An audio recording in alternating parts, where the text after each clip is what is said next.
Kami juga, pihak kami melalui JSPT telah mengenal pasti 48 lokasi hotspot dan 29 lokasi black spot di seluruh negeri Perak. Pegawai dan anggota trafik akan ditempatkan di lokasi-lokasi hotspot dan black spot yang saya nyatakan tadi. Kita jangka peningkatan aliran trafik bermula pada 18 hingga 20 Mac, iaitu daripada hari Rabu hingga hari Jumaat. Peningkatan boleh mencapai hingga 30% berbanding dengan hari biasa. Bagi kenderaan barangan, larangan pemanduan bersempena hari raya juga dibahagikan kepada dua fasa, iaitu pada 19 Mac hingga 20 Mac, iaitu sebelum sambutan Hari Raya Aidilfitri, dan juga pada 24 Mac hingga 29 Mac selepas sambutan Hari Raya Aidilfitri. Ini adalah larangan untuk kenderaan berat.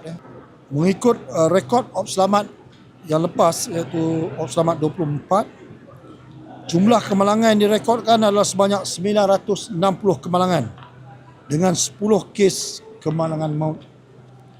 Itu bagi negeri Perak.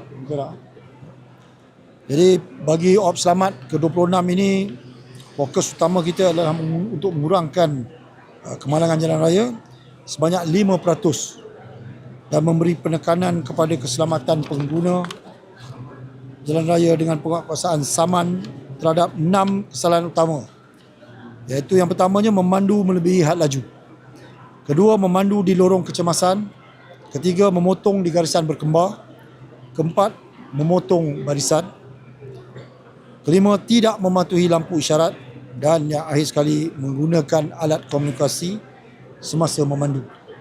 Sehubungan itu, saya menyeru kepada semua pengguna jalan raya merancang perjalanan sebaiknya, dapatkan rehat yang cukup sebelum memulakan perjalanan, dan patuhilah peraturan dan undang-undang sedia ada.